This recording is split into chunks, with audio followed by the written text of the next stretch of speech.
नमस्कार। निवेश कार्यक्रम में आपका बहुत बहुत स्वागत है। जो निवेशक हैं, जो अर्थशास्त्र के क्षेत्र से जुड़े हुए हैं या जो वित्त को समझते हैं, वो ये बेहतर तरीके से जानते हैं कि वित्त बाज़ार यानी कि शेयर मार्केट, फाइनेंस और आर्थिक मामले और बजट, इन सब का एक बड़ा गहरा संबंध है। बल्कि एक ट्रेन की तरह ये सब बोगियां एक दूसरे से जुड़ी हुई हैं। तो आज हम इसी विषय पर बात करते हैं कि वित्त बाज़ार और बजट, इनका निवेश पर, निवेशकों पर क्या प्रभाव पड़ता है और हम सबको इनको समझना कितना ज़रूरी है आर्थिक जागरूकता के लिए। इस विषय पर जानकारी देने के लिए हमारे साथ आज स्टूडियो में हैं प्रोफेसर डॉक्टर CK बुट्टन साहब। डॉक्टर बुट्टन जी, स्टूडियो में आपका बहुत बहुत स्वागत है। और वित्त विशेषज्ञ हैं बुट्टन साहब, और हमारे दूसरे विशेषज्ञ हैं श्री मुकेश सिंह राजपूत जी। मुकेश जी, आपका भी बहुत बहुत स्वागत है स्टूडियो में। चार्टर्ड अकाउंटेंट हैं। आज हम आयकर से संबंधित कुछ जानकारियां मुकेश जी से लेंगे और निवेश से संबंधित, वित्त से संबंधित बुट्टन साहब हमें आज जानकारियां देंगे। आप भी शामिल हो सकते हैं टेलीफोन के माध्यम से। जो भी सवाल करना चाहें, जो भी आपकी जिज्ञासा है, सीधे जुड़ जाइए टेलीफोन के माध्यम से हमारे साथ। नोट कीजिए हमारे फ़ोन नंबर्स 2660049 हमारे यहाँ का टेलीफोन नंबर है, और भोपाल के बाहर के दर्शक STD कोड 0755 लगाकर 2660049 नंबर डायल कर सकते हैं। टोल फ्री नंबर पर भी आप फ़ोन कर सकते हैं 1800-233-0040। तो वित्त, बाज़ार और बजट से संबंधित जो भी आप जानकारी लेना चाहते हैं, स्वागत है आपके फ़ोन कॉल का। शुरुआत करते हैं डॉक्टर बुट्टन जी, आपसे ही करते हैं कि वित्त, बाज़ार और बजट हमारा आज का टॉपिक भी है। ये दूसरे से, कहते हैं अगर हिंदी में कहा जाए तो अन्योन्याश्रित संबंध है, इनमें एक दूसरे के पूरक हैं जी। तो किस तरह से इनको आम जन समझें? हाँ जी, देखिए ये बहुत ही महत्वपूर्ण प्रश्न है, और किसी भी व्यक्ति को सबसे पहले यही समझना चाहिए कि वो किस ट्रेन में, आपने भी बोगी की बात की, तो किस ट्रेन में वो सफ़र कर रहा है। और वित्त बाज़ार जब हम बात करते हैं तो वित्त बाज़ार वो एक व्यवस्था है, एक अरेंजमेंट है जिसमें आप अपने प्रतिभूतियों को खरीद सकते हैं, बेच सकते हैं, जिसमें शेयर शामिल हैं, बॉन्ड शामिल हैं, एग्रीकल्चर प्रॉपर्टीज़ भी शामिल हैं, और बहुत सारे वैल्यूबल भी मटेरियल भी शामिल हैं। तो इनके बेचने और ख़रीदने की जो जगह है वही वित्त बाज़ार है। लेकिन इसमें एक वर्ड लिखा हुआ है कि व्यवस्थित का मतलब है कि आपको बहुत ही कम खर्चों पर आपके पूरे जो आदान प्रदान है, वित्तीय आदान प्रदान है, उसकी व्यवस्था वित्तीय बाजार में होती है। और जहाँ तक बजट का सवाल है तो हमें 2-3 शब्द बहुत जगलर्स बॉल्स की तरह हमारे पास आते हैं कि उसके साथ एक बीच में एक कपलिंग लगा है, उसका नाम है रिस्क। अगर निवेश करना है तो रिस्क को पता करना पड़ेगा, और रिस्क है तो आपको बजट के पास भी जाना पड़ेगा। बजट आपको एक नियोजन देता है और उसके हिसाब से आप रिस्क लेने की क्षमता रखते हैं, और उस क्षमता के हिसाब से आप निवेश करते हैं। तो ये पूरे वित्त बाजार का जो एक क्लेवर है वो इस तरह से बाइंडेड है। बिल्कुल सही है। मुकेश राजपूत जी, आप चार्टर्ड अकाउंटेंट हैं, और ये गुणा भाग आपसे बेहतर कौन समझ सकता है, एक चार्टर्ड अकाउंटेंट से बेहतर। बजट बनाते समय क्या क्या पैमाने होते हैं, अगर हम निवेशकों के नज़रिए से ही देखें तो आप कैसे महसूस करते हैं कि बजट के समय अक्सर देखा जाता है शेयर मार्केट पर बड़े रिएक्शन होते हैं। जब बजट आने वाला होता है तो थोड़ी सुस्ती देखी जाती है, लेकिन बजट के रुझान जैसे ही आना शुरू होते हैं और सकारात्मकता देखते ही एकदम से बूस्ट होता है मार्केट।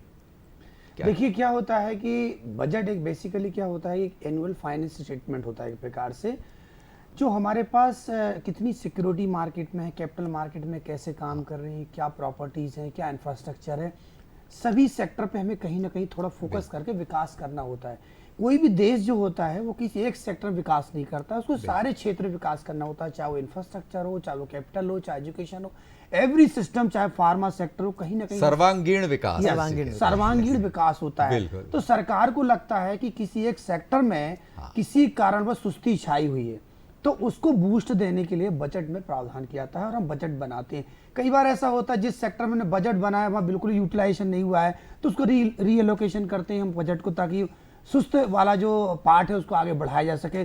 तो जैसे ही बजट बनता है, बजट बनने के बाद जैसे डिक्लेरेशन आता है, तो जो निवेशक होते हैं, निवेशक ने अपने अपने हिसाब से पैरामीटर डिसाइड कर रखे होते हैं। जैसे मान लीजिए मैं सीए हूँ तो ज्यादातर मेरे क्लाइंट्स होते हैं वो सोचते हैं हमें टैक्स में छूट मिल जाए।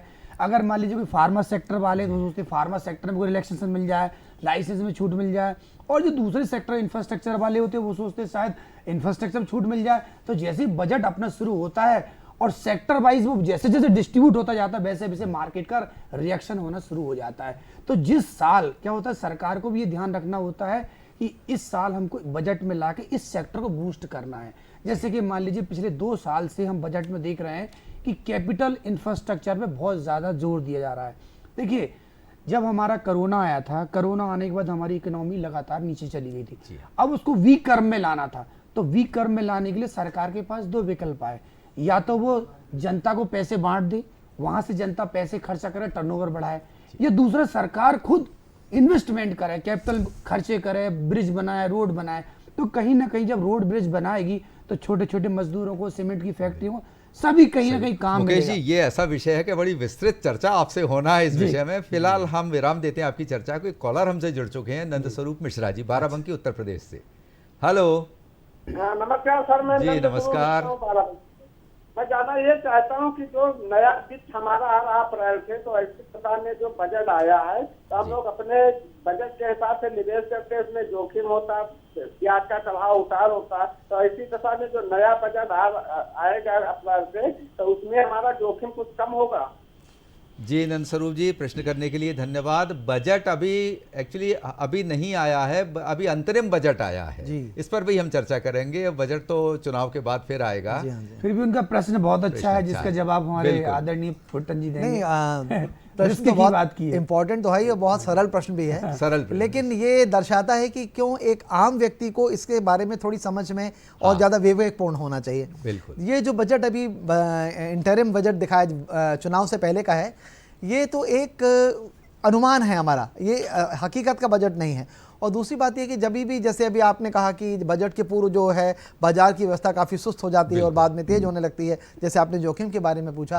एक्चुअल में वो एक ट्रांजिट पीरियड है, एक मध्यकाल है, जिसमें स्पीड कम नहीं होती, बल्कि उसमें जो विद्वान लोग हैं, जो वित्तीय विद्वान लोग हैं, वो फोरकास्टिंग करते हैं, पूर्वानुमान लगाते हैं कि पिछले सालों के मुताबिक और देश में जो पर्यावरण उसको देखते हुए हम नए बजट के बारे में क्या क्या आशा करते हैं। उनको पहले से अनुमान होता है, उस अनुमान को लेकर वो शेयर्स में और इन्वेस्टमेंट को बूस्ट करते हैं और बाजार उसी तरह से रुख लेने लग जाता है। बिल्कुल जहाँ सही। तक जोखिम का सवाल है, जोखिम है, ये कम नहीं होती, जोखिम ही रहती है।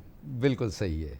मुकेश जी, आप सुगठित शरीर के बड़े प्रभावी व्यक्तित्व रखते हैं। इसकी तुलना अगर ऐसे की जाए कि जब क्रिकेट मैच होता है तो बैट्समैन क्रीज पर होता है और बाकी फील्डर्स सबकी नज़र रहती है, सबका ध्यान बॉलर की तरफ उस समय रहता है कि बॉलर की बॉडी लैंग्वेज क्या आ रही है, उससे बैट्समैन अनुमान लगाता है। लेकिन जब तक वो बॉल नहीं फेंक देता तब तक बैट्समैन भी संशय में रहता है। लेकिन जैसे ही वो रुझान देख लेता है कि अब बॉल आ गई, फिर वो शॉट खेलता है। करेक्ट। तो इसी तरह वित्तीय संस्थाएं, जितने संस्थान हैं, वो बजट का एक बार रुझान देखने के लिए थोड़ा सा न्यूट्रल उस समय रहते हैं। जी, देखिए क्या होता है कि बजट के समय जब डिक्लेरेशन मार्केट में आता है ना, तो जो उस सेक्टर से जुड़े हुए जो लोग होते हैं, जैसे बहुत सारी निवेशक कंपनियां भी क्या होती है, अपना एक पोर्टफोलियो बनाती क्या है। होने वाला है, ये बड़ा सबके मन में एक प्रश्न रहता है। इसलिए ऐसा कहा जाता है बजट बनने से पहले करीब हमारे माननीय जो वित्त मंत्री जी हैं निर्मला सीतारमण जी, करीब 30 दिन के लिए वो एक जगह में रखे जाते हैं ताकि बजट का इनसाइडर इन्फॉर्मेशन ना आ सके। बिल्कुल। जी, तो बजट बेसिकली क्या होता है, हर सेक्टर में हमको थोड़ा थोड़ा बूस्ट लाने का एक प्रयास रहता है, जो कि एक जोखिम भरा भी रहता है। लेकिन मैं जहाँ जोखिम बुट्टन साहब की बात को थोड़ा आगे ले जाना चाहता हूँ। जो जोखिम होता है, जोखिम एक्चुअली हमारी उम्र के हिसाब से भी रहता है। अगर हम निवेश 20 साल से 30 साल की उम्र के बीच करते हैं तो हम ज्यादा जोखिम लेने की हमारी क्षमता होती है। लेकिन यदि यही निवेश हम 60 साल की उम्र के बाद में करें तो लॉन्ग टर्म जाने की वजह लोग शॉर्ट टर्म में जाना पड़ते हैं और कोई भी जोखिम उठाना नहीं चाहता। तो जोखिम का कहीं ना कहीं संबंध हमारी उम्र से भी रहता है। तो इस बात को मैं थोड़ा सा यहाँ पे आगे कहना चाहता हूँ। एज फैक्टर तो बुट्टन साहब बहुत मायने रखता, बड़ी महत्वपूर्ण भूमिका निभाता है। एज के हिसाब से व्यक्ति की मानसिकता, विचारधारा, उसकी कार्यक्षमता सब परिवर्तित भी होती है। बिल्कुल, ये क्रिकेट की ही तरह है। जी। जिससे आपने शारीरिक सौष्ठव के बारे में बात की, तो एक्चुअली जो वित्तीय बाजार होते हैं वो एक नियोजन करने का तरीका है, और जो हम योजनाओं को लेकर चलते हैं वो मैदान में खेलने का तरीका है। तो जिस तरह से हमें इस खेल में और वित्तीय बाजारों के बीच में एक सेतुबद्धता करना है, उसमें हम जितने ही निपुण होंगे उतने ही हमारी आसानियां बढ़ती चली जाएंगी। बिल्कुल सही है। बजट पर केंद्रित होने का अभी मुकेश जी ने बताया कि बड़े एकांत में जाके बड़ा सोच विचार के विमर्श करके करते हैं, और एक और परंपरा है, हलवा सेरेमनी हलवा सेरेमनी होती है कि वो उसके पहले हलवा जो उनकी परंपरा रहती है कि भाई सबको मीठा मिले, सबको, किसी को कुछ ऐसा ना अप्रिय ना लगे, ये एक भावना रहती है। एक्चुअली हमारे भारत में एक संस्कृति भी है ना कि जब भी कोई शुभ काम किया जाता है ना तो उसकी शुरुआत मीठे से होना चाहिए, मीठे से होना इसलिए चाहिए, उसकी शुरुआत वहीं से होती है। बिल्कुल। तो उस तरह की भी परंपराएं कई रही हैं। अच्छा, जिसमें अर्थव्यवस्था में वैश्विक क्रम पे अगर हम देखें तो एक समय था, पुट्टन जी और राजपूत जी आपको भी पता है, हम 11वें नंबर पर थे, फिर वहाँ से अभी 5वें क्रम पर आ गए, और अब बहुत जल्दी आने वाले 3 या 4-5 साल में हम तीसरे क्रम पर जाने के लिए बड़े प्रयासरत हैं। कैसे संभव होगा ये, किस तरह के प्रयास हैं और कैसी नीतियाँ कारगर साबित होंगी? एक चीज़ का मैं इसमें इजाफा जरूर करूँगा। आज सुबह के समाचारों में इस बात को बहुत ही अच्छे से प्रकाशित किया गया है कि हम इस 2024 में ही चौथे स्थान पर आ जाने वाले हैं। क्या बात है। और इस चौथे स्थान पर हम नवंबर-दिसंबर में जो रिजल्ट आएगा आपको उसमें पता चल जाएगा। तो अगर वहां आ जाएंगे तो फिर हम आगे वाले स्थान पर आना तो हमें बहुत आसानी है। और ये जितना भी आर्थिक विकास हम कर रहे हैं इसमें 3 लोगों का ही ज़्यादा योगदान रहता है। एक तो कॉर्पोरेट सेक्टर है, दूसरा गवर्नमेंट सेक्टर है, और तीसरे हम जनसाधारण, जिसकी जनसाधारण, ये तीनों मिलकर ही इस पूरे देश को आर्थिक रूप से संपन्न बनाते हैं। सबका साथ, सबका विकास और सबका विश्वास, बिल्कुल यही बिल्कुल सुदृढ़ बनाने के लिए सबके एक सामान्य तरीके से एक हैंड क्लेशिंग होती है कि जॉइंट हैंड से काम करते हैं। तो आम नागरिक देश के विकास में भी किस तरह से सहयोग कर सकता है? देखिए, निवेश कार्यक्रम का सबसे बड़ा बात यह है जो आप पूछ रहे हैं। जी हाँ, मैं निवेश के संदर्भ में ही बोलूंगा। आपको एक छोटा सा केस स्टडी बताता हूं मैं। हाँ जी, कि स्कूल में एक केस स्टडी की गई निवेश को लेकर। अच्छा। और एक बड़े बॉल में बहुत सारी चॉकलेट्स भर के रख दी गई और बच्चों को ऑप्शन दिया गया कि जो बच्चा अभी एंजॉय करना चाहता है वो एक चॉकलेट निकाल सकता है, लेकिन जो 3 घंटे इंतजार करेगा उसको ज्यादा चॉकलेट भी मिल सकती है। जी। तो जब ये सर्वे किया गया तो उसमें 65% बच्चों ने एक चॉकलेट लेके उस टाइम एंजॉय करना शुरू कर दिया।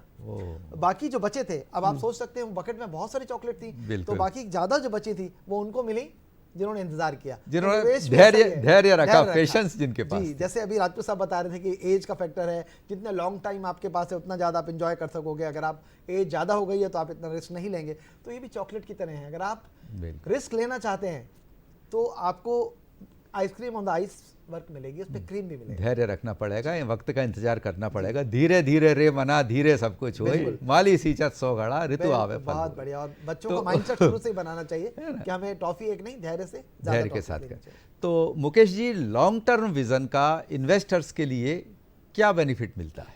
देखिए क्या होता है, अगर आप हमारे भारत की अर्थव्यवस्था को समझते हैं ना, तो जब हम पहली क्लास से 12वीं तक पढ़ते हैं, यानी 12 साल का पीरियड वो होता है, 3 साल हमारा कॉलेज का पीरियड होता है, फिर 2 साल पोस्ट ग्रेजुएशन होता है।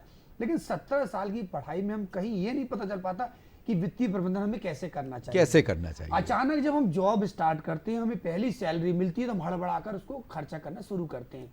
या हम सोचते हैं कि नहीं, हमारी माता ने, हमारे पिताजी ने बोला कि निवेश करना चाहिए, तो दोस्तों से सलाह लेते हैं, कभी किसी सलाह लेकर वहाँ निवेश करना प्रारंभ कर देते हैं। कभी कभी ऐसा होता है किसी एजेंट से हम बात करते हैं तो जो एजेंट्स को जो अपने काम की चीज़ें होती है, जिनको जहाँ तक फायदा दिखता है उसमें निवेश करके आपका काम चला देते हैं। कई बार उनको घाटा ही उठाना पड़ता है। लेकिन मेरा ये सजेशन है कि आज की तारीख में यूट्यूब चैनल है, ढेर सारे ऐसे सोर्स हमारे पास इंफॉर्मेशन है जहाँ से आप संपर्क करके निवेश को अपना सकते हैं। यानी अगर आप सही बात करें तो 20 साल से 30 साल के बीच में कम से कम आप जो भी कमाते हैं उसका 1/3 निवेश करना सबसे ज़्यादा फायदेमंद रहता है, क्योंकि यही निवेश आपको 40 साल के बाद आपको डबल से ज़्यादा दे देगा। लेकिन निवेश बनाते समय एक बात का आप जरूर ध्यान रखें, धैर्यता का पालन करें। जोखिम एक अलग चीज़ मैं मानता हूँ, धैर्यता यानी महान धैर्य। अगर आपके पास महान धैर्य है, मान लीजिए आज आपने निवेश किया, 5 लाख का निवेश किया, सडनली उसकी वैल्यू 3 लाख हो जाती है, तो कुछ लोग घबरा कर उसको बेचते हैं। ऐसा मत करिए, आप लॉन्ग टर्म प्लानिंग करिए। सफलता का एक ही मूल मंत्र है, लॉन्ग टर्म प्लानिंग और कंटिन्यूअस कमिटमेंट। अगर आप ये 2 चीज लेके चलेंगे तो आपको लॉन्ग टर्म से बहुत फायदा होगा। इसमें एक थोड़ी सी इजाफा मैं जरूर करना चाहूंगा। बिल्कुल। कि देखिए, जैसे आपने कहा कि जब हम ग्रेजुएशन भी कर लेते हैं और जॉब लगता है तब इन्वेस्टमेंट करना चाहते हैं। मैंने पिछले कार्यक्रम में बहुत बार बोला कि जिन स्टूडेंट्स को छात्रवृत्ति मिलती है हमें उसमें से भी बचत कराना सिखाना चाहिए, और जिनको नहीं मिलती उनको रिश्तेदारों से बहुत गिफ्ट मिलते हैं, आए दिन टोकन मनी मिलती है, उनको 100 रुपए के नोट से भी 50% खर्च करके 50% बचाने का माइंडसेट बनाना चाहिए। जब वो माइंडसेट शुरुआत में बन जाएगा तो हमारा हर व्यक्ति सुदृढ़ होगा, और हर व्यक्ति आर्थिक रूप से सुदृढ़ होगा तो देश तो होगा ही। बिल्कुल सही है। डॉक्टर बुट्टन साहब, आपसे एक और जिज्ञासा है मेरी, सवाल तो नहीं कह सकता, एक बड़ा एक मनोविज्ञान से जुड़ा हुआ कुछ ये प्रभाव है कि व्यक्ति को या किसी को भी खर्च करना कोई नहीं सिखाता। वो प्रवृत्ति स्वाभाविक रूप से, पैसा आया वो कहाँ खर्च करना है वो स्वाभाविक रूप से ऑटोमेटिकली होता जाएगा बाय डिफॉल्ट। ठीक है। लेकिन बचत करना या मितव्ययता से खर्च करना ये उससे भी ज़्यादा महत्वपूर्ण है। ये सिखाए नहीं सीखा जाता। तो इसमें क्या मनोविज्ञान आप देखते हैं, वो कैसे ये सिखाया जाए, वो क्यों ज़रूरी है? देखिए, भारत तो बहुत ही इस मामले में बहुत भाग्यशाली देश है, क्योंकि भारत की अर्थव्यवस्था, भारत का संस्कृति खर्च बेस्ड नहीं है। विदेशी जितने भी यूरोपियन कंट्रीज हैं वो एक्सपेंडिचर बेस्ड कंट्रीज हैं, हमारी बचत के बेस पर कंट्रीज हैं। हम शुरू से ही बचत करते हैं, बेटी के पैदा होते ही हम सबसे पहले बचत, बिल्कुल सबसे पहले उसका अकाउंट। तो हम लोग तो इसके मामले में बहुत अच्छे हैं, और ये हमारा मनोविज्ञान ही ऐसा हो गया कि अगर हमारे पास 100 रुपये का नोट है तो हमारे कल कितना बचेगा इसकी चिंता ज़्यादा है, खर्च करने की नहीं है। हालांकि कुछ खर्च ऐसे हैं जो हमें ज़रूर करना चाहिए, जैसे कि हेल्थ इंश्योरेंस के बारे में हम ध्यान नहीं देते। अगर आप रहेंगे तो सब काम कर पाएंगे, ये सब है मेरे होने से, ना होता मैं तो क्या होता। तो आप हेल्थ इंश्योरेंस को इन्वेस्टमेंट मत मानिए, ये आपके जिंदा रहने और उसकी सिक्योरिटी के लिए अनिवार्य खर्चा है, इसको अनिवार्य खर्चे में डालिए। अनिवार्य में डालना चाहिए। बिल्कुल सही है कि आपने कहा कि भारतीय परंपरा और संस्कृति ऐसी है कि जो जड़ें जमाए हुए है। इसीलिए कहा गया है कि कुछ तो बात है कि हस्ती मिटती नहीं हमारी, सदियों रहा है दुश्मन दौरे जमा हमारा। तो जो हमारी परंपराएं, जो जड़ मजबूत है, उसी की वजह से आज भारत फिर सोने की चिड़िया, क्या आप तो सोने के शेर बनने की तरफ अग्रसर है वो, उस तरह से। तो आगे बढ़ते, अच्छा ये सारे विकास में अब $5 ट्रिलियन की भी इकोनॉमी की अभी चर्चा है बनेंगे हम। तो किस तरह से ये आर्थिक विकास के लिए एक आर्थिक ढांचा मजबूत करना और आर्थिक सोच विकसित करना जरूरी है? जी, उसके लिए देखिए एक बहुत बड़ा शब्द हमें प्रधानमंत्री जी ने दिया है, जो हर एक व्यक्ति को अपनाना है और बिना उसके होगा नहीं, वो है स्किल बाउंड इकोनॉमी। हमें कौशल विकास करना है, हमें सरकारी नौकरियों पर, प्राइवेट नौकरियों पर बिल्कुल आश्रित नहीं रहना है। आप में खुद का कितना हुनर है उसकी बात कीजिए, अपने मुट्ठी में आपके अपने धूप कितनी है उसकी बात करिए। जब आप अपने दम्भ से काम करेंगे, अपने कौशल से काम करेंगे, तो आप कभी पीछे रहेंगे नहीं। इस देश को 5 ट्रिलियन के आप उससे ज़्यादा ट्रिलियन इकोनॉमी कर सकते हैं, क्योंकि हमारे यहाँ कौशल की कमी नहीं है, पूरा विश्व हमारे कौशल का लोहा मानता है। बिल्कुल सही है। वैसे अब तस्वीर बदल रही है मुकेश जी। पहले लोग जो होते थे पढ़ लिख के ग्रेजुएशन के बाद, आप सर भी कॉलेज में काफ़ी विद्यार्थियों से नज़दीक में रहे हैं आप भी, तो पहले लोग पढ़ने के बाद क्या करते थे, नौकरी ढूंढने, नौकरी तलाशने में निकल पड़ते थे। लेकिन आज का युवा नौकरी लेने नहीं, नौकरी देने की काबिलियत के अपने काबिल बनाने के लिए आगे निकल रहा है। आत्मनिर्भर भारत और ये स्किल इंडिया, इस तरह से। तो ये मानसिकता किस तरह से डेवलप होकर देश के विकास में आगे बढ़ाती है? देखिए क्या होता है कि आजकल जितने भी एजुकेशन सिस्टम बने हुए हैं, जो इंस्टीट्यूशन बने हैं, वो कहीं ना कहीं स्किल बेस्ड हो गए। माननीय प्रधानमंत्री जी पिछले 4-5 सालों से लगातार यही बोलते जा रहे हैं कि हमें अच्छा स्किल बनाना है, और जब स्किल लोगों के पास होगी तो वो जॉब के पीछे नहीं भागेंगे, बल्कि वो स्वयं आत्मनिर्भर बन जाएंगे और अपना सेल्फ एम्प्लॉयड बन जाएंगे। सपोज कीजिए जैसे कि मैं चार्टर्ड अकाउंटेंट बना, और जब मैं सीए पढ़ाई कर रहा था उस समय मैंने सोच लिया था कि मुझे जॉब नहीं करना है, मैं अपना खुद का ऑफिस खोलूंगा। तो जैसे ही मैंने डिसाइड किया कि मुझे खुद का ऑफिस खोलना है, खुद का काम करना है, तो मैंने अपने स्किल का विकास किया। तो आज का युवा जो मैं फील करता हूँ, क्योंकि मैं बार बार स्टूडेंट के बीच जाता हूँ, स्टूडेंट से मिलता हूँ, हमारे बुट्टन जी भी अक्सर स्टूडेंट के साथ ही रहते हैं। तो आजकल का जो युवा है वो सेल्फ डिपेंड होने की ज़्यादा कोशिश कर रहा है। तो कहीं ना कहीं उसके अंदर स्किल डेवलपमेंट की प्लानिंग आ रही है, और हमारे जो इंफ्रास्ट्रक्चर जो बन रहा है, सरकार जो तंत्र बना रही है, सिस्टम में भी कहीं ना कहीं ये चीज़ें हैं। और इस तरह अगर स्किल डेवलपमेंट कर लेते हैं तो इससे क्या होगा, रोजगार मुहैया कराते हैं, और कई रोजगार जहां मुहैया कराते हैं तो अनऑर्गेनाइज सेक्टर जो होता है ना, वो तेजी से अपना विकास करता है। तो जैसे ही वो विकास करता है तो कहीं ना कहीं देश में सहयोग करता है, और कहीं ना कहीं किसी रूप में वो टैक्स भी देता है, क्योंकि जैसे ही उसकी आय बढ़ेगी वो खर्चा करेगा तो कहीं ना कहीं इनडायरेक्ट टैक्स, डायरेक्ट टैक्स, दोनों को बेनिफिट सरकार को मिलते हैं। फाइनेंशियल रोटेशन बढ़ता है। और नई शिक्षा नीति में तो पूरा आमूल परिवर्तन कर लिया है कि किसी भी क्लास में स्किल बाउंड पेपर नहीं होगा, ऐसा हो ही नहीं सकता। हर कक्षा से 9th क्लास से लेकर पूरी जितना भी पढ़ेगा वो, उसको स्किल बेस्ड ही पढ़ना है। उसका एक पेपर कंपलसरी है, उसको अपना हुनर सीखना है, उसको यूज करना है, उसका प्रैक्टिस करना है, और नौकरी के लिए इंतजार नहीं करना, नौकरी खुद आएगी उसके। अच्छा, जो सफल निवेशक हैं, जो अनुभवी व्यक्ति हैं, विद्वान हैं, वो निवेश को व्यक्ति का एक सपूत संतान मानते हैं।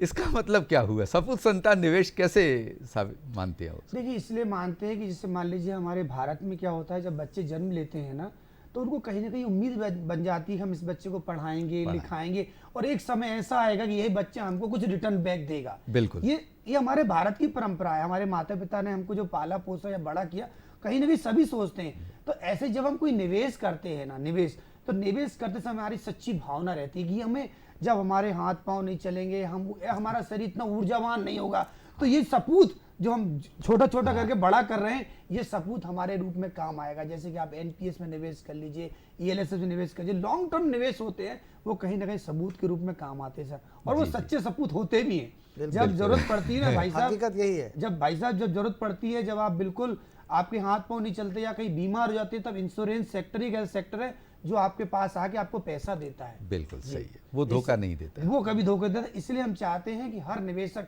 जब ऊर्जावान है, जब उसका पैसा है, तो वो कहीं ना कहीं निवेश करते जरूर चले, जरूर करना चाहिए। अच्छा, निवेश के नज़रिए से अगर देखा जाए डॉक्टर भुट्टन जी कि अमृत काल ये हमारी आज़ादी का मनाया गया अभी, और अभी अमृत काल ही चल रहा है, तो अमृत काल की इस बेला में वर्ष 2024 को बाजार का अमृत साल माना जा रहा है।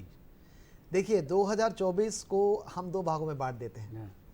पहली बात तो ये है कि 2024 हमारे पूरा जो हॉरोस्कोपिक स्टडी है, उस अध्ययन ने भी बता दिया है, नक्षत्रीय स्टडी ने बता दिया है कि आपके लिए अमृतकाल ही होने वाला है। जो कभी आपके लिए सफलता नहीं मिली होगी 2024 में मिलेगी। क्या व्यक्तिगत रूप से भी, देश के रूप में भी, राज्य के रूप में भी, और किसी भी रूप में ये 2024 आपके लिए बहुत ही पॉजिटिव ईयर है। अच्छा, पर इसमें इस अमृतकाल को और मजबूत बनाए, उसके इस निवेश कार्यक्रम में मैं इतना जरूर बताना चाहता हूँ, अपनी ज़रूरतों को कम कीजिए ताकि आप इस अमृतपान को बहुत लंबे समय तक ले सकें। क्या बात। जितनी कम ज़रूरतें होंगी आपको उतनी बचत ज़्यादा होगी, जितनी बचत ज़्यादा होगी आप बहुत ही, आपके घर में आपको पता लगे कि 5 करोड़ रखे हैं तो आप बहुत हिम्मत में रहते हैं, आपकी सीना 56 से ज़्यादा हो जाता है। तो आप बचत को, निवेश को एक महत्वपूर्ण अंग माने, और 2024 में इस बात को मान के चलें कि हमें अपनी आवश्यकताओं को कम करना है, और कम आवश्यकताओं से ही हम अपने जीवन को बहुत आगे बढ़ा सकते हैं। जो ज़रूरतें हैं वो तो करनी है, लेकिन ये कटौती, जैसे आपको हम हमेशा बात करते हैं कि पूरे इनकम को 3 भागों में बांट दीजिए, 50% में, 30% में, 20% में। 50% वो है जिसमें आपको ज़रूरी खर्चा करना ही है, उसके बिना रह नहीं सकते। 30% आपकी विलासिता है और 20% आपका निवेश है। तो ये जो 20% है, इसको डाका डलवाना है 30% में। जी तो जी, बिल्कुल बिल्कुल। हाँ बिल्कुल, तगड़ा होगा तो आपका अमृतकाल तो हो गई, अमृतकाल हो जाएगा। बिल्कुल सही है। अच्छा मुकेश राजपूत जी, जब बजट आने का समय होता है, या जो आयकर दाता हैं वो बड़ी बेसब्री से इंतज़ार करते हैं कि बजट में क्या उनके पक्ष में आने वाला है या क्या, तो आयकर से संबंधित क्या प्रावधान होते हैं निवेशकों के लिए? देखिए क्या होता है, जब बजट बनता है ना, या बजट का जिस दिन डिक्लेरेशन का दिन होता है, उस दिन जो हमारे एसएससी होते हैं, करदाता, वो बड़े ध्यान से इसलिए सुन रहे होते हैं। वो ये जानना चाहते हैं जो 80C वाला हमारा निवेश है, क्या उसमें कोई बढ़ोतरी मिल रही है। सैलरी वाले एम्प्लॉय ये जानना चाहते हैं कि स्टैंडर्ड डिडक्शन कोई बढ़ोतरी मिल रही है। और जो अक्सर मेडिक्लेम पर ज़्यादा अपना फोकस करते हैं, वो सोचते हैं क्या इसमें कोई क्षेत्र में बढ़ोतरी हो रही है क्या। तो जो हमारे जो एसएससी कर निर्धारण होते हैं, वो ये विश्वास करते हैं क्या कहीं कोई टैक्स में कुछ रिलैक्सेशन मिल रहा है, क्योंकि सारा सेक्टर सारे से उसी डिपेंड करते हैं बजट के ऊपर। तो देखिए जो हमारे निवेशक होता है ना, वो कहीं ना कहीं इस बात के लिए बहुत बेसब्र रहता है कि अगर मान लीजिए टैक्स का स्लैब बढ़ा दिया जाए, तो कहीं ना कहीं जो बढ़ा हुआ फिगर रहेगा वो कहीं ना कहीं हम उसको निवेश कर पाएंगे। उस निवेश करने से हमारी आय बढ़ जाएगी। तो कहीं ना कहीं जो अपना बजट है वो बहुत ज़्यादा निवेशकों से रिलेटेड होता है। इसलिए कहा गया कि मार्केट जो होता है ना बहुत सेंसिटिव होता है, इसलिए वो बहुत कुछ जुड़ा होता है। और बजट के दिन तो मार्केट काफ़ी ऊपर नीचे रहता है। बिल्कुल बिल्कुल बिल्कुल सही है, क्योंकि तो तय नहीं रहता ना कि क्या होने वाला है, और लोग केवल अपना ही पॉइंट देख के कि मुझे कौन सा देखना, उस पर फोकस करते हैं। नहीं, बजट के दिन तो मार्केट का वो हाल रहता है कि भुट्टन साहब आपने सुना होगा कि पल में माशा पल में तोला। तो पल में माशा पल में तोला वाली बात होती है कि किस तरह से जाता है। तो मुकेश जी, आयकर क्या क्या ऐसे प्रावधान देता है जो कर में उसको सहूलियत मिलती है? देखिए कर में सहूलियत वाले प्रावधान तो बहुत, टैक्स बेनिफिट्स कहाँ, बहुत सारे ऐसे बेनिफिट्स दिए गए हैं। टैक्स मैनेजमेंट की बात करें, देखिए पिछले कुछ 2 सालों से 3 सालों से सरकार चाह रही कि कुछ ऐसे निवेशक होते युवा वाले जिनकी जो हमेशा एक्सपेंडिचर बेस्ड इनकम कमाते हैं। उनके लिए उन्होंने कहा भाई तुम नए रिजीम में चले जाओ, आपको निवेश नहीं करना, मत कीजिए, आप कम से कम आप फलाने 7 लाख तक या उस तक एंजॉय करें। इस तरह टैक्स को उन्होंने 2 पार्ट में बांट दिया, एक तो नया रिजीम कर दिया, पुराना रिजीम कर दिया। अब जब पुराने रिजीम की बात करते हैं तो वहां पर उन्होंने बहुत सारे सेक्शंस दिए गए जो पहले से चले आ रहे हैं। उन्होंने जैसे सेक्शन 80C कर दिया है, जिसमें मान लीजिए आपको 1.5 लाख रुपए तक आप निवेश कर सकते हैं। और मजे की बात यह है कि जब आप 80C में निवेश करते हैं तो कुछ ऐसे खर्चे होते हैं जो ऑलरेडी 80C को कवर करते हैं, जिनके लिए कोई निवेश नहीं करना होता है। जैसे कि आपके बच्चे की पढ़ाई कर रहे हैं आप घर में, अब उसके लिए आपको निवेश करने की आवश्यकता नहीं, वो 80C में ऑलरेडी कवर हो जाता है। उसके अलावा मान लीजिए आपने होम लोन ले रखा हो, मकान में लोन ले रखा हो, उसकी EMI जमा कर रहे हैं, ब्याज दे रहे हैं, तो वो भी ऑलरेडी आप कहीं ना कहीं कवर हो जाता है। तो मेरा मानना है जब भी आप निवेश का पोर्टफोलियो बनाएं तो 80C का जब निवेश बनाने से पहले ये देखें क्या कौन से खर्चे ऑलरेडी वो 80C में कवर है, उसके बाद क्या पोर्शन आपका बचता है। अगर वो पोर्शन बचता है तो आपको जरूर 80C के अलावा जो और दूसरे सेक्शन है NPS वगैरह होता है उसमें निवेश करना चाहिए, होम लोन के बाद जाना चाहिए। ऐसे ढेर सारी चीजें हैं, जैसे कि अभी बुट्टन साहब ने थोड़ी देर पहले मेडिक्लेम पॉलिसी के बारे में बताया, जो कि आज की तारीख में जब से कोरोना आया है, अगर आपको यकीन होगा भाई साहब कि कोरोना आने से पहले मेडिक्लेम का इतना ज्यादा चलन नहीं था, लेकिन कोरोना के आने के बाद लोगों को मेडिकल क्लेम और मेडिकल की पॉलिसी के बारे में कद्र हुई कि कब क्या हो जाए और अचानक पैसे कहाँ जरूरत पड़े। इसलिए मेडिक्लेम पॉलिसी एक ऐसी चीज है जिसमें आप टैक्स में बेनिफिट भी ले सकते हैं और भविष्य के लिए आप अपनी लाइफ को सुरक्षित भी कर सकते हैं। उसके अलावा बहुत सारे ऐसे निवेश आप कर सकते हैं, उनको अनिवार्य खर्चा मान लिया ये तो करना ही है हमें। वो तो करना ही है, कंपलसरी है। बिल्कुल सही है डॉक्टर बुट्टन जी। यंग एज में आदमी खूब मेहनत भी करता है, अर्न भी करता है, लेकिन जैसे जैसे उम्र बढ़ती जाती है तो थोड़ी सी ऊर्जा भी कम होती जाती है, व्यक्ति की काम करने की क्षमता पर भी प्रभाव होता है। और हालांकि कई लोग एक्टिव होते हैं उसमें, लेकिन उस व्यवस्था को संभालने के लिए कि हमें जितना अभी मिल रहा है यंग एज में उतना हमें एजेड हो जाए उसके बाद भी मिलता रहे बुजुर्गों के लिए, क्या निवेश की किस तरह से प्लानिंग की जाए ताकि उनको वो कमी महसूस ना हो आर्थिक रूप से। देखिए, जहाँ तक आप शारीरिक क्षमता को कम होने की बात कर रहे हैं तो राजपूत साहब हमारे साथ बैठे तो हम ये बात आज नहीं करेंगे क्योंकि ठीक नहीं रहेगा। और मैं इस विचारधारा को हूँ कि अगर आप 80 साल की उम्र में भी बाहर रोड पर घूमने जा रहे हैं और आपको खाली डब्बा कोका कोला मिलता है तो आपको हिट करना आना चाहिए। हाँ। अगर आपके भीतर की ये भावना मर चुकी तो आप भी इनडायरेक्ट रूप से मर चुके हैं। तो कोई बूढ़ा नहीं होता, कोई ऊर्जा कम नहीं होती, ये ऊर्जा का कम होना और रहना आपका माइंडसेट है। आप अपने माइंडसेट में तय करके रखिए कि आज भी मैं उतना ही ऊर्जावान हूँ, हम हमेशा काम कर सकेंगे। और रही निवेश की बात, तो निवेश को देखते हुए ये जरूर तय करना चाहिए कि हम हर अगले आने वाले समय में पहले से ज़्यादा आराम चाहते हैं, पहले से ज़्यादा एंजॉयमेंट चाहते हैं, पहले से ज़्यादा खुशहाली चाहते हैं, इसलिए निवेश करना जरूरी है। जितना ज़्यादा निवेश करके आप अगर प्लानिंग कर लें कि मैं रेगुलर वर्किंग पीरियड में निवेश करता रहूँगा तो रिटायरमेंट के बाद आपकी जो डिपार्टमेंट है वहाँ की पेंशन प्लस आपके निवेश की पेंशन मिला के डबल पेंशन होगी और आप आराम से ज़िंदगी जी सकेंगे। बिल्कुल। आपने अभी रिजीम की बात की, ओल्ड रिजीम न्यू रिजीम, ये चॉइस भी है, ये बहुत महत्वपूर्ण है। इसको थोड़ा और विस्तार से दर्शकों तक बताइए कि कई लोग ये कंफ्यूज हो जाते हैं कि नया न्यू रिज्यूम में जाएं या ओल्ड रिज्यूम में जाएं, कैसे चयन करें दोनों में से। और दोनों में सब कुछ प्लस माइनस दोनों है, कहीं किसी को प्रलोभन दूसरे रूप में है, कहीं किसी में है। अच्छा, कुछ पुरानी डिमांड को ख़त्म करने की भी बात अभी सुनी जा रही है। देखिए क्या हुआ था कि जब से हमारा इनकम टैक्स एक्ट 1962 बना था, हाँ। वहां से लगा के 2009-10 तक की काफी डिमांडें असेसी की पड़ी हुई है और सरकार भी चाहती है कि ये जो पुरानी चीजों को भूल जाएं, हाँ। और नई चीजों को हम वापस लेकर आएं, क्योंकि अननेसेसरी क्या होती है, पुरानी चीजें हमारे सिर पर बोझा बनी होती है और वो बोझा बनने के कारण नया कुछ नहीं कर पाते। इसलिए सरकार ने एक डिसीजन लिया इस नए बजट में, जो कि अभी इंट्री में हो सकता है वो फाइनल हो भी जाए, लेकिन उन्होंने निर्णय लिया है कि आप पुरानी जो डिमांड है 25,000 रुपए तक, यानी 9-10 तक जितनी डिमांड आपकी 25,000 रुपए तक, वो सारी की सारी हम आपको माफ कर देंगे। और उसके बाद 10-11 से लाके 14-15 तक के बीच में अगर आपकी 10,000 रुपए तक की डिमांड है, उसको माफ कर देंगे। कुल मिला के ये कहें तो जो हमारे मध्यम करदाता है उनके लिए एक बहुत अच्छी सौगात है। और सबसे बड़ी बात है, अगर आप इनकम टैक्स के पोर्टल पे जाते हैं, इनकम टैक्स हम कई बार हम जाते हैं ना, तो वहां पर ऐसी नंबर ऑफ डिमांड्स पड़ी हुई है, किसी की 5,000, किसी की 2,000, किसी की 10,000, जो कि वसूली योग्य ही नहीं है। तो अननेसेसरी वो डिमांड कहीं ना कहीं हमारा स्पेस घेर रही थी और कहीं ना कहीं माइंड को हिट कर रही थी। इसलिए सरकार ने एक बहुत अच्छा फैसला लिया, हम इसके तारीफ करेंगे कि कम से कम छोटे छोटे करदाता हैं जो जिनकी छोटी छोटी डिमांड पड़ी हो, जो ट्रेसेबल भी नहीं है, या बहुत ज्यादा बूढ़े हो गए हैं या उनसे हाथ पांव नहीं चल रहे, या वो जमा करने योग्य नहीं है, उनकी कोई आय भी नहीं है, तो वो कहीं ना कहीं उनको रिलैक्सेशन देके बहुत अच्छा किया है। और ये जैसे ही फाइनल बजट हो जाएगा उस समय रिटर्न में ये सुविधा मिल जाएगी सर। बिल्कुल सही है कि जिस तरह जो ब्लड डोनेशन क्रिया होती है, जैसे किया जाता है, तो कहा जाता है डॉक्टर से कि पुराना ब्लड जितनी जल्दी निकलेगा और उससे नया दुगनी उतना रफ्तार से बिल्कुल, आपका नया ब्लड, तो जगह खाली करना भी बहुत ज़रूरी है। वैक्यूम भी कभी कभी आना चाहिए, जैसे कहते हैं कि जो इरेज करते हैं जो करके ये जो बहुत स्पेस, सराहनीय पहल है। मोबाइल भी कभी कभी हैंग हो जाते हैं हाँ, जब जी, फॉर्मेट करना पड़ता है। तो वो बहुत अच्छी प्रक्रिया है। एक्चुअली क्या हो रहा था, इनकम टैक्स डिपार्टमेंट को पुरानी डिमांड्स के लिए नोटिस भेजना पड़ता था। उन नोटिस की कॉस्टिंग लगती है, तो इस कहीं ना कहीं ये सब रेव करने से कॉस्टिंग बच जाएगी वो। जी, तो ये बहुत सराहनीय कदम और होना भी चाहिए था। और कभी कभी कॉस्टिंग कितना ज्यादा बढ़ जाती है कि मिलने वाला अमाउंट उससे कम होता और है, पता लगता है पार्टी ट्रेसेबल हाँ, नहीं। ये भी हो ट्रेसेबल नहीं जाता होती, ये नुकसान होता है। बिल्कुल सही है।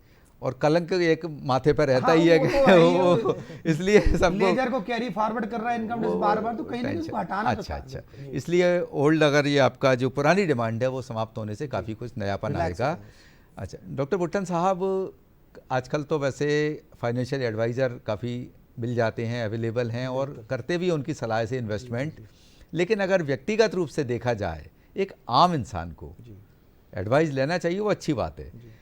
पहले निवेश के बारे में सोचना चाहिए या निवेश के पहले उसके ज्ञान अर्जित करना चाहिए?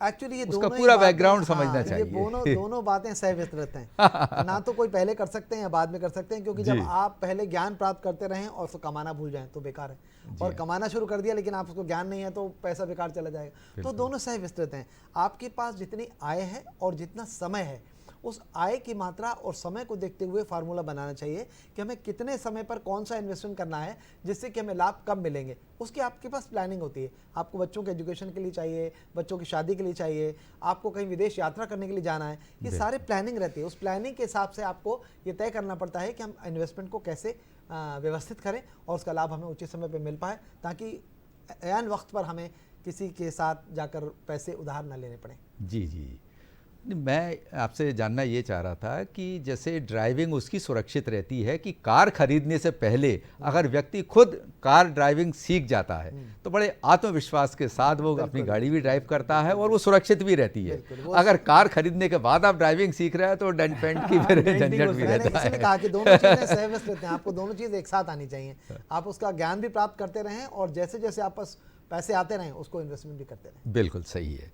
मुकेश जी, हम आयकर की ही आपसे बात करेंगे कि जिस तरह से ITR फाइल किए जाते हैं, हर साल करते हैं, बाई चांस कभी कुछ ऐसा हो जाता है कि करना भूल जाए कोई, या आजकल तो बड़ा सख्ती हो गई है, लास्ट डेट तक आप फिर पेनल्टी के साथ भी है, अगर मान लीजिए भूल गया फिर बाद में उसे याद आया कि कहीं TDS उसका पड़ा हुआ है, कटा हुआ है, तो क्या वो फिर वापस उसकी प्रक्रिया हो सकती है या वो TDS उसका डूब जाएगा? अगर ये प्रक्रिया है तो किस तरह से फाइल करेगा वो? देखिए Belated। जी, आपने क्या बहुत अच्छा प्रश्न किया है।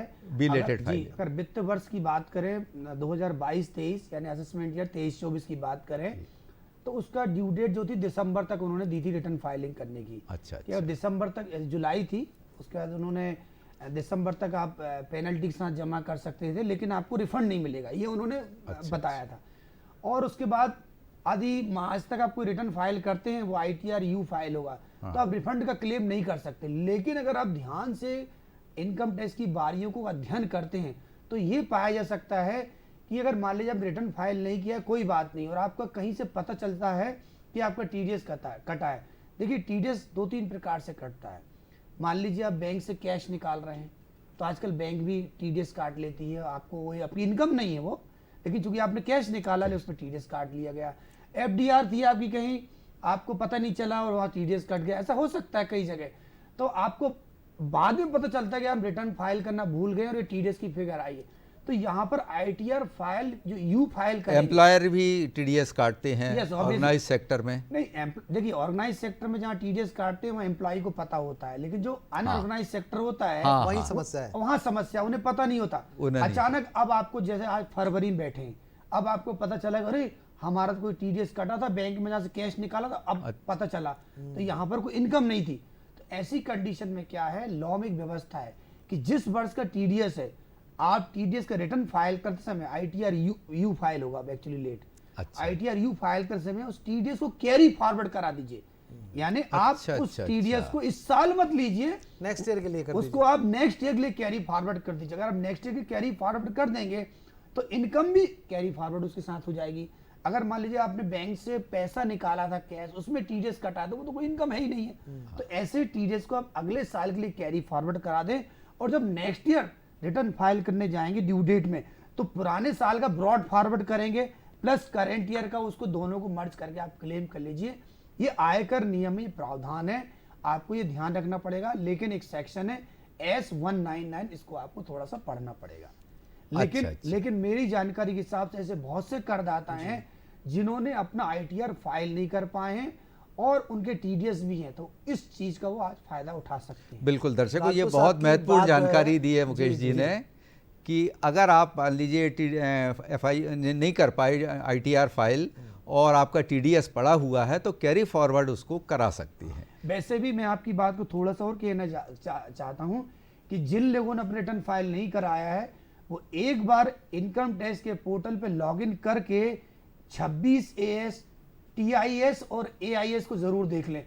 अगर उसमें कोई इंफॉर्मेशन आ रही है, कोई TDS आ रहा है, किसी प्रकार का कुछ है, तो इमीडिएटली आपके पास अभी भी टाइम है। फरवरी का महीना चल रहा है, मार्च खत्म नहीं हुआ, आप वहां जाके फाइल कर सकते हैं और अपने TDS जो कटा है उसको अगले साल के लिए कैरी फॉरवर्ड कर दें, ताकि अगले साल आप उसको रिफंड मिल जाएगा। अच्छा, करदाता को बहुत जागरूक रहना है, ये बहुत बिल्कुल जरूरी है। बिल्कुल। अच्छा करदाता मुकेश जागरूक नहीं है तो नहीं हो जी, सकता। मुकेश जी, जो आपने अभी इनकम टैक्स की साइट पर जाने की बात की, जी।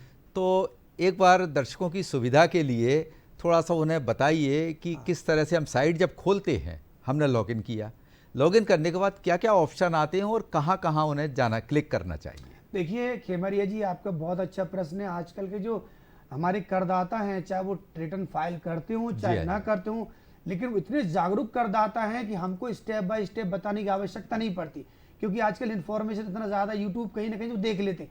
लेकिन फिर भी आपका प्रश्न है तो हम उसको जवाब जरूर देंगे। अगर आपने पहले कभी ITR फाइल किया होगा तो आपके पास निसंदेह ID पासवर्ड हैं। अगर किसी कारण से आपने आज तक कभी फाइल नहीं किया है, तो आपको अपना जो पैन कार्ड है, इनकम टैक्स का जो पोर्टल है www.incometaxindia.gov.in पे आपको लॉगिन करना पड़ेगा और वहां जाके अपना जो पैन नंबर होता है, उस पैन कार्ड को आपको रजिस्टर्ड करना पड़ेगा, आधार से लिंक करना पड़ेगा। आपके पास मोबाइल नंबर पर OTP आएगा, OTP आने के बाद आप उसका लॉगिन करके अपना एक खाता जो क्रिएट कर लेंगे। जैसे ही आप क्रिएट करेंगे, उसमें लॉगिन करेंगे, तो आपको बहुत सारी विंडोज मिलेंगी, टैब मिलेगी। अच्छा। उसी टैब में एक सेपरेट टैब मिलेगी AIS TIS करके, AIS TIS, हाँ। जी जी। जिस पे आप जाके क्लिक करेंगे तो उसमें सबसे नीचे आप आगे क्लिक करेंगे तो AIS की इंफॉर्मेशन होगी, जिसको आप डाउनलोड करेंगे। जब आप उसको डाउनलोड करेंगे, देखिए जब से हमारे AI काम कर रहा है, हाँ। आज की तारीख में इनकम टैक्स में कोई अधिकारी नहीं है। वहां पर क्या होता है, सबका सब AI काम करता है, पूरा का पूरा AI अच्छा, बेस्ड हो अच्छा। चुका है। क्या बात। आप जहां जहां आपने पैन कार्ड को लिंक किया है, आपने खाता खोला, पिज्जा खाया, बर्गर खाया, सारा जहां कुछ जहां है। जो आपने सारी चीजें काम हैं। किया है, बिल्कुल, AIS पे सब वो कुछ है। सारी की सारी इंफॉर्मेशन AI में आ गई। AI एक्चुअली क्या होता है, पेन बेस्ड है अच्छा, और आपका आधार से लिंक है। तो आप जैसे ही डाउनलोड करेंगे, उसमें आप देखेंगे आपने अगर कहीं बैंक से कैश निकाला जाए, हाँ हाँ, हो सकता है TDS कटा हो, आपको नहीं पता हो, लेकिन उसमें दिख रहा उसमें हो। दिख रहा है। आपने अच्छा। कभी डिपॉजिट किया, बहुत सारी चीजें हैं। मान लीजिए आपकी LIC की पॉलिसी है, वो पॉलिसी मैच्योर हुई, उस पर भी TDS कटा हो सकता है। तो अगर आपको वहां लगता है कि TDS की कुछ ऐसी फिगर मिल रही है, तो आप आज ही अपना देख के डाउनलोड करके और आज ही अपने कंसल्टेंट से संपर्क करें। अगर आप कंसल्टेंट के पास नहीं जाना चाहते तो भी डरने की कोई बात नहीं, प्री फिल्ड फॉर्म दिया रहता है उसमें। अच्छा। आप खुद प्री फिल्ड फॉर्म में जाके अपना ITR भर सकते हैं। जहां तक मैं एक बात कहना चाहता हूं, जो सैलरीड क्लास के पर्सन है वो तो आसानी से रिटर्न भर लेंगे, भर देते। लेकिन जो सैलरीड वाले नहीं है, जिनको 44 AD में रिटर्न फाइल करना है, तो यहाँ पर थोड़ा टेक्निकल रिटर्न होता है। हाँ। इसके लिए आपको कंसल्टेंट के पास कंसल्टेंट के जाना पास पड़ेगा। जाना चाहिए। और निसंदेह आप कंसल्टेंट से बात करके उनसे ये कहिए कि ये मेरा TDS कटा है, आप इसको कैरी फॉरवर्ड करा दीजिए अगले साल के लिए। अगर आप ऐसा कर पाए तो जो आपका TDS डूब रहा है वो बच जाएगा। आज की तारीख में SSC को बहुत ज्यादा इंफॉर्मेटिव होने की आवश्यकता है। बिल्कुल। यही मैंने कहा कि वो जी, जी। जागरूकता हटी तो दुर्घटना घटी। दुर्घटना घटी। तो आपको मुकेश जागरूक जी, होना जिस तरह से आपने AIS बताया, तो क्या ये बेहतर हो कि हर आयकर दाता या एक सामान्य व्यक्ति भी एक बार, कम से कम साल में एक बार, तो अपने वहाँ AIS पे जाकर एक पूरा स्टेटमेंट चेक चेक कर कर ले। सकता है? यस। क्या किया जा सकता है ऐसा? बिल्कुल किया जा सकता। देखिए क्या हुआ है आज क्योंकि कई बार हमें भी पता नहीं रहता कि टीडीएस कब कहाँ कट गया। देखिए आप अपने आईडी पासवर्ड लॉगिन करके आप खुद भी दे सकते हैं। सरकार ने कहा कि अच्छा आप हिसाब किताब नहीं रख सकते, कोई बात नहीं, हम आपका हिसाब किताब रख लेंगे खुद। तो उन्होंने 42 एजेंसियों से संपर्क किया। अच्छा, यानी 42 एजेंसियां जो है लगातार हमको इंफॉर्मेशन उस पोर्टल पे अपडेट कर रही है। आपको कुछ नहीं करना है, आपका सारा ब्यौरा वहां बन रहा है, लेकिन आपको देखना है, बस देखना है। हर जून के महीने में आपको खोल के देखना। एक और बात बता रहा हूं भाई साहब, इस साल कुछ ऐसी बातें पता चली, मान लीजिए भाई आपके भुट्टन साहब का कोई मकान है, हाँ। इन्होंने किसी को किराए पे दिया ही नहीं है, लेकिन सामने किसी असीसी ने भाई साहब का पेन नंबर डाल के ये डिक्लेयर कर दिया कि हमने इनका कमरा किराए पे लिया है। अरे ऐसी कंडीशन में अगर भाई साहब टीआईएस में जाके देखेंगे, अरे मैंने कोई मकान है ही नहीं, मेरी कोई रेंटल इनकम है ही नहीं है, तो भाई साहब सीधा उस पर्सन संपर्क करके ऐसा इसको ठीक कर सकते। ऐसा हमने कम से कम 10 क्लाइंटों के साथ किया है। तो ये सारी इंफॉर्मेशन फ्रॉडों को रोकने के लिए एआईएस बना है। अच्छा भुट्टन साहब, आपसे आप दोनों से ये जानना चाहेंगे हम कि आजकल केवाईसी में आधार या पैन कार्ड जनरली दे दिया जाता है किसी को भी, क्या उसके भी कुछ नकारात्मक परिणाम मिल सकते हैं? हो सकता है कि उसका मिसयूज़ करे या क्या कह रहे, तो उस पर क्या ऐसी रिमार्क लगाना चाहिए कि उसका मिसयूज़ ना हो? हाँ, सिक्योरिटी की तरह, सिक्योरिटी के लिए देखिए क्या होता है, क्योंकि जब भी आप सिम खरीदने जाते हैं या जब भी आप बैंक लोन लेने जाते हैं या कहीं किसी भी पर्पस के लिए आप अपना केवाईसी संकलन करते हैं, सब कुछ अपना पैन कार्ड संकलन करते हैं, आप अपना आधार कार्ड संकलन करते हैं, तो मैं हमेशा ही क्लाइंटों को बोलता हूं, आपके चैनल के दूरदर्शन के माध्यम से मैं सारे श्रोता को ये कहना चाहता हूं कि जिस पर्पस के लिए आप केवाईसी दे रहे हैं वो जरूर लिखें। आप अगर सिम कार्ड के लिए दे रहे हैं तो आप लिखें ये केवाईसी सिम कार्ड के लिए दिया जा रहा है, नीचे सिग्नेचर करें, only for the purpose of. Yes. अगर आप ऐसा नहीं कर पाते हैं तो आपके इस पेपर का किसी प्राइवेट लोन में, कोई ऐप लोन में, कोई ऑनलाइन लोन में इस कागज का इस्तेमाल हो जाएगा और आप कभी लोन लेने जाएंगे और आपकी सिविल चेक होगी तब पता चलेगा करो ये तो मैंने लोन ही ली है। तो इन परेशानी से बचने के लिए हम आपके माध्यम से श्रोतागण कहना चाहते हैं कि जिस पर्पस के लिए आप केवाईसी दे रहे हैं उसका पर्पस लिखें, उसका पर्पस लिख दे लीजिए कि ओनली पर्पस फॉर द फलाना। अगर सिम ले रहे हैं सिम के पर्पस लिखिए, बैंक में खाता खुला बैंक पर्पस, लोन के लिए पर्पस लिखना बहुत इंपॉर्टेंट है। ठीक वैसे ही जैसे डॉक्टर्स आजकल नीचे लिख के देते हैं ये कानूनी कार्रवाई के लिए केस पेपर इस्तेमाल न किया जाए। अरे अब बाहर क्यों जाए, म्यूचुअल फंड के विज्ञापन में आते ही है कि बाजार के उतार चढ़ाव पर निर्भर है। और हम एक चीज और कहना चाहते हैं, बाजार जी खेमरी जी की बात और खत्म करना चाहते हैं कि जब आप केवाईसी देना तो कोशिश कीजिए जो आपका केवाईसी का फोटोग्राफ है उसके कॉर्नर पे साइन करने की कोशिश करें। मतलब अच्छा। काफी गैप ना दें उसको जी। अगर आप गैप देने की कोशिश करेंगे तो वहाँ मिस यूज होने के चांसेस रहते हैं। अच्छा। इसलिए कोशिश कीजिएगा उसके कॉर्नर पे या कहीं ना कहीं सिग्नेचर करने की कोशिश करें, क्योंकि आजकल स्कैन होते हैं ना पेपर, तो वो कंप्लीट स्कैन हमें आ जाएगा। बस बिल्कुल सही है, सिग्नेचर ऐसे करेंगे स्पेस ज्यादा ना ब्लैंक रहे उसमें। तो हमको आज की तारीख में चूंकि टेक्नोलॉजी इतनी आगे बढ़ चुकी है कि हमको कहीं ना कहीं सजग होने की आवश्यकता है। वैसे हमारा दूरदर्शन जो है हमेशा नए नए प्रोग्राम करके इस बारे में सजग करता आ रहा है, लेकिन चूंकि आपने प्रश्न स्पेशली कर लिया इसलिए हमने जवाब दिया। नहीं, बहुत जरूरी था, बहुत जरूरी है। तो भुट्टन साहब आजकल साइबर क्राइम की भी बहुत, क्योंकि टू डाल में पात जितनी टेक्नोलॉजी और सब आते जा रही है, कुछ जो नकारात्मक विचारधारा के लोग हैं जो बिल्कुल चोरी चकारी में यकीन रखते हैं, वो आगे जाके उसका विकल्प कहीं ना कहीं निकालते हैं। उसके लिए तो आप बार-बार विज्ञापन देते हैं कि अपना पिन किसी को शेयर मत कीजिए। जी। अगर आपने पिन शेयर किसी से कर लिया तो आप पूरे खतरे के बाजार में हैं। अगर आप पिन से शेयर नहीं करते हैं तो आप बिल्कुल सेफ हैं, आपकी कोई प्रॉब्लम नहीं। अच्छा, आप सुरक्षित निवेश आप कहाँ मानते हैं कि जहाँ रिस्क इतना हो कि आदमी टॉलरेट कर सके, तो किस तरह से उसको निवेश के लिए अपना पोर्टफोलियो बनाए? देखिए, निवेश के पोर्टफोलियो के पहले मैं आपको एक छोटी सी बात बताना चाहता हूँ। जी। हमारी आज़ादी है 15 अगस्त को, उसके पीछे 3 चीज़ें हैं। आज़ादी की सोच, हाँ, और आज़ादी के लिए जो सहनशीलता थी आपकी वो, और उससे मिलने वाला फल, और निवेश ही, ये सारा 15 अगस्त वाला कार्यक्रम है। तो आप क्या सोच सकते हैं कि 15 अगस्त तक अचानक एक डेट आई और हमने झंडा चढ़ा दिया? ऐसा तो नहीं। उस एक सोच थी कि हम आज़ादी लेना है, एक सोच चाहिए कि हमें निवेश क्यों करना है, और उस सोच को कार्यान्वित करने के लिए हमने कितने ज़्यादा त्याग दिए आज़ादी को प्राप्त करने के लिए, कितना लंबा समय निकाला, और उस समय जो निकाला है वो आपके इन्वेस्टमेंट का भी स्पैन है। जितना ज़्यादा लंबा समय होगा आपकी समय काल और परिस्थितियों के हिसाब से, इसको देखते हुए उसके बाद में जो मिलेगा फल आपको, वो आपकी विवेकपूर्ण किए गए इन्वेस्टमेंट का प्रतिफल होगा। क्या बात है। तो किस तरह से पोर्टफोलियो मुकेश जी आप बताना चाहेंगे इस समय मिड टर्म और शॉर्ट टर्म का? देखिए, मैं हमेशा अपने निवेशकों को आपके चैनल के माध्यम से हमेशा बोलते आया हूँ, दूरदर्शन ने इस विषय पर कई कार्यक्रम रखे हैं। मैं हमेशा निवेशकों से ये कहता हूँ कि अपना पोर्टफोलियो जरूरत के हिसाब से बनाएं। Yes. अगर मान लीजिए आप ये सोचते हैं कि मैं ये पोर्टफोलियो ये बचत इसलिए करूँ, मेरी बच्चे की शादी करनी है, बेटे को पढ़ाना है, तो जो आपको पर्पस है, उसी हिसाब से पर्पस को ध्यान रखा और निवेश का कार्यक्रम बनाए। और पोर्टफोलियो हमेशा जरूरत के हिसाब से बनाए। पोर्टफोलियो कुछ इस प्रकार बनाए कि अगर मान लीजिए भाई साहब ने जैसा अभी थोड़ी देर पहले कहा था कि अपनी बचत का 20% निवेश करना चाहिए, तो उसमें से 5% ऐसा निवेश होना चाहिए बहुत लॉन्ग टर्म हो। यानी आपको ये मान के चलिए कि जब रिटायरमेंट के बाद की प्लानिंग होनी चाहिए 5% में, बाकी स्टेजेस वाइज थे। जैसा कि खेमर जी हम जानते हैं कि जैसे हमारी एज बढ़ती जाती है, हमारी जरूरतें आवश्यकताएं बढ़ती जाती है। हम 20 से 30 साल के बाद जब हमारी शादी हो जाती है, फिर हमारी जरूरतें अलग हो जाती है, फिर हमारे बच्चे होने लगते हैं, पता लगता है मकान खरीदना। हर एज के सेक्टर के बाइस हमारी जरूरतें बढ़ती जाती हैं। तो मेरा मानना है कि जब भी आप निवेश करें तो अपनी इन जरूरतों को पार्ट के हिसाब से डिवाइड कर लें। हर पार्ट 10 साल का कम से कम होना चाहिए, एक 10 साल का सेगमेंट लेना चाहिए, क्योंकि कोई भी निवेश क्षणिक मात्र का नहीं होता है।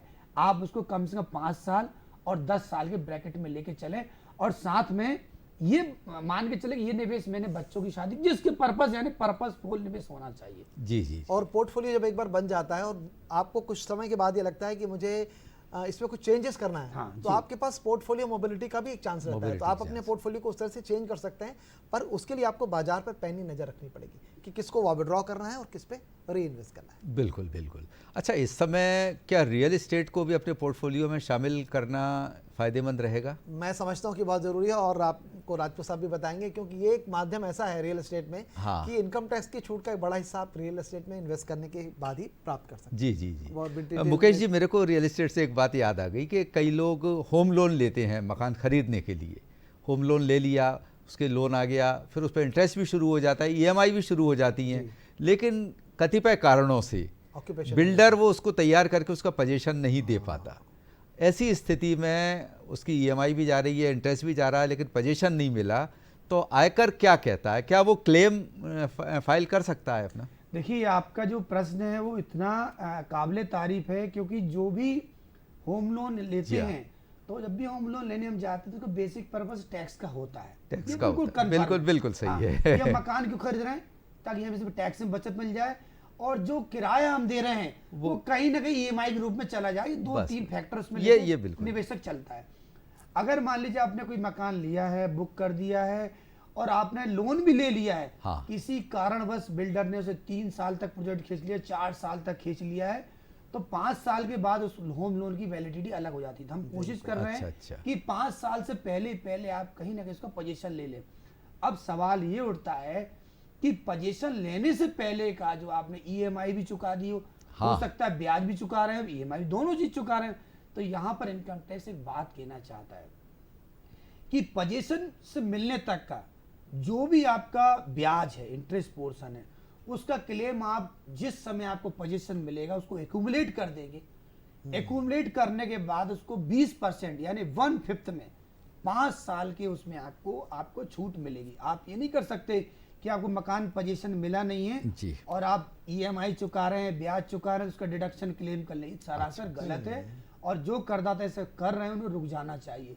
वो जहां तक पोजीशन मिल जाएगा उस पोजीशन तक का पूरा जो ब्याज है उसको इकट्ठा कर लेंगे, मंच में ला लेंगे, और जिस साल पोजीशन मिलेगा उस साल का ब्याज प्लस जो पिछले सालों का जो ब्याज है उसको जोड़ देंगे, यानी करेंट रहेगा तो पूरा मिल जाएगा, प्लस पिछले को 1/5 के डिडक्शन है 20% ले लेंगे। अच्छा, इसमें खास बात और बताना चाहता हूं कि अगर ईएमआई स्टार्ट कर चुके हैं आप लेकिन पोजीशन नहीं मिला है, तो जो प्रिंसिपल कंपोनेंट है, जो उसका मूलधन कंपोनेंट है, वो आप एटीसी में जाके क्लेम कर सकते हैं। अच्छा, लेकिन अच्छा, ब्याज को आप क्लेम नहीं कर सकते। ब्याज ब्याज के लिए आपको 1/5 में जाना पड़ेगा, क्योंकि उसके लिए एक सेक्शन अलग दी हुई, सेक्शन 24(2) Yes. इसमें क्लेम करना पड़ता है।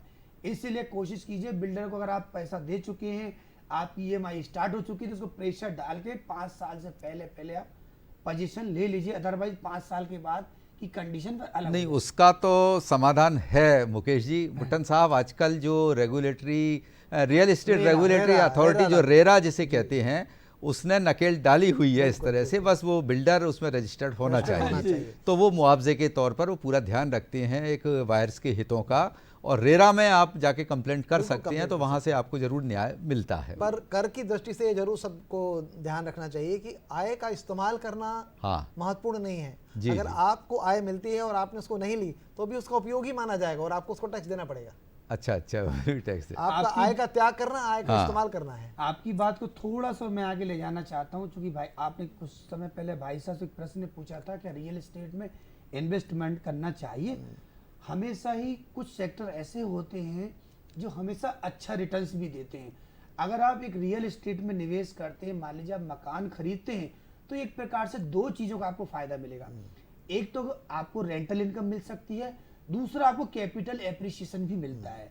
अगर आप किसी मकान को 10 लाख में खरीदते हैं और उसको किराए पर देते हैं तो आपको किराए की इनकम तो मिलती है, साथ में 20-25 साल बाद अचानक आपने सोचा कि आपके बेटे की शादी करना है या मेडिकल की फीस जमा करना है, तो जब आप बेचने जाएंगे तो निस्संदेह वो 10 लाख की प्रॉपर्टी कहीं ना कहीं 20-25 लाख। और दूसरा ये भी है कि भावनात्मक रूप से आपको संबल भी मिलता है कि आज मैं अपनी छत के नीचे हूँ। एक जीवन की अनिवार्य आवश्यकता रोटी, कपड़ा और मकान जो है, इसीलिए जो प्रधानमंत्री आवास योजना है उसका लक्ष्य यही है कि सबकी अपनी छत हो, सबको अपना घर मिले। तो वो आवश्यकता भी पूरी हो रही है और आपका आत्मविश्वास भी बढ़ रहा है। आपके पास कोई किराया मांगने नहीं आएगा महीने पे, खाली करने की धमकी कोई नहीं देगा वहाँ। और इसमें एक इजाफा ये भी कीजिए, जैसे कि आपने हाउसिंग की बात की, उसके लिए ऋण लेते हैं तो बहुत अच्छी बात है जी जी। लेकिन आजकल हमारे एक नया फैशन है कि हम हर चीज ऋण लेके लेते हैं, लोन लेकर लेते हैं। तो उस ये समझना चाहिए वैसे कि तो सर एक चार्वाक सिद्धांति है कि ऋणम कृत्वा कृतम भवेत्। लेकिन ये भी समझना चाहिए कि ऋण लेके जो आप चीज कोई भी वस्तु ले रहे हैं तो भविष्य में आने वाली इनकम को आपने आज ही इस्तेमाल करके खर्च कर दिया तो कल के लिए कॉन्शियस हो जाएगी कल क्या करेंगे। बिल्कुल, तो ये भी ध्यान में रखना चाहिए। लेकिन हमारी संस्कृति में ऋण अपने सेहत के लिए लेने के लिए कहा गया है कि सेहत पे कंप्रोमाइज मत करो, लेकिन आजकल वो परिभाषा बदल गई है। आजकल भौतिक साधनों के लिए उसके लिए ऋण दिया जाए, लेकिन वो उचित शायद नहीं है। तो किस तरह से ये मानसिकता से बाहर आए और ऋण ना लेना पड़े और जीवन स्तर चले। आवश्यकताओं को कम करना है। मैंने अभी बताया आपको कि अपनी जो आवश्यकताएं, इच्छा और आवश्यकता, उनमें अंतर समझिए। हमारी इच्छा है मर्सिडीज लेने की, तो जरूरी थोड़ी कि हमारा वो काम छोटी कार से भी काम चल सकता है, तो हम मर्सिडीज ना लेके हम i20 ले लें, कुछ दूसरी कार ले लें। तो हमें इच्छा और ज़रूरत के बीच में अंतर्भेद करना आना चाहिए। जो ज़रूरत है उस पर तो खर्चा करना ही, जैसे हेल्थ इंश्योरेंस, लेकिन बाकी जो विलासता है उसको नियमित करना, नियोजित करना और संचित रूप से रहना, संयमित रूप से रहना, ये हमारा कार्य। बिल्कुल। तो कार्यक्रम का समय समाप्ति की ओर है मुकेश जी। चलते चलते आप एक अपना कहना चाहिए हौसला अफजाई के लिए एक प्रेरणास्पद क्या संदेश देना चाहेंगे दर्शकों को, खास करके यंगस्टर्स के लिए, कि किस तरह से वो पटरी पर ही अपनी गाड़ी को दौड़ाते रहे। देखिए, आपका प्रश्न बहुत अच्छा है। मैं यहाँ पर युवाओं को संदेश देना चाहता हूँ, जब आप ऊर्जावान होते, जवान होते, बहुत सारा खून शरीर में होता है, और जब आपकी आय बहुत ज्यादा होती है तो उसमें आय में से कम 40% बचा कर चलिए, क्योंकि ये वही समय है जितना आज बचाएंगे, हो सकता है 40 साल के बाद आप 40% न बचा पाए, उस समय 10% बचा पाए। तो मेरे युवाओं साथियों से ये सबसे बड़ा निवेदन, आग्रह है कि आज ही अपने फाइनेंशियल कंसल्टेंट से मिलें और एक अच्छी सुंदर सी पॉलिसी लें और आज से निवेश करें और भविष्य सुरक्षित करें। जी, इन्वेस्टमेंट के साथ जीवन सुरक्षा के लिए भी काफी ऑप्शन है डॉक्टर बुट्टन जी। जी जी, तो उसमें लाइफ भी सिक्योर रहे। और उसके लिए आप कुछ पॉलिसीज में कुछ एक एंडोमेंट प्लान लीजिए जो आपको बहुत ज़्यादा हेल्पिंग होता है, बहुत कम पैसे पर बहुत अधिक आपका रिस्क उससे कवर हो जाता है। और दूसरा एक नॉन एंडोमेंट प्लान भी लेके रखिए जिससे आपकी कुछ समय, छोटे बंधित समय के लिए आपके सुरक्षा हो जाती है, क्योंकि सुरक्षित रहेंगे तो निवेश करेंगे और निवेश करेंगे तो फल पाएंगे। सुरक्षित और संतुष्टि बहुत बड़ी चीज है जीवन में। और सब कुछ आपके होने से ना होता मैं तो क्या होता। बिल्कुल। तो आप दोनों हमारे स्टूडियो में पधारे, डॉक्टर बुट्टन जी आपका और मुकेश राजपूत जी आप दोनों का बहुत बहुत धन्यवाद। दर्शकों आपका भी धन्यवाद। अगली बार नए विषय के साथ हम फिर हाजिर होंगे, तब तक के लिए नमस्कार।